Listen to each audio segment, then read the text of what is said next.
እናገር ለአካል እንጂ ለባህሪ ግን አንዱ ባህሪ ሰው ሆነ ማለት ነው።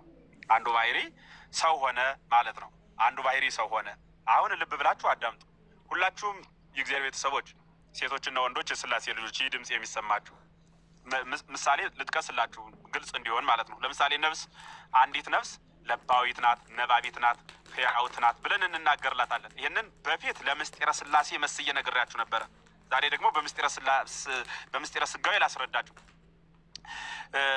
በለባዊነቷና በሕያውነቷ ከወይን ሳይሆን በተለየ በቃልነቷ ከወይን ከስጋ ምላስ ጋር ተዋህዳ ወይም ተጣብቃ ንባብን ትሰጣለች አይደለም።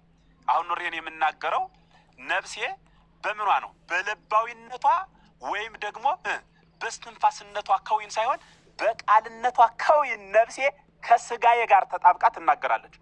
በምኗ አልኳችሁ? ተጣብቃ ትናገራለች። በምኗ? በቃልነቷ ከወይን ማለት ነው። ንባብ ትሰጣለች ማለት ነው። በዚህ ጊዜ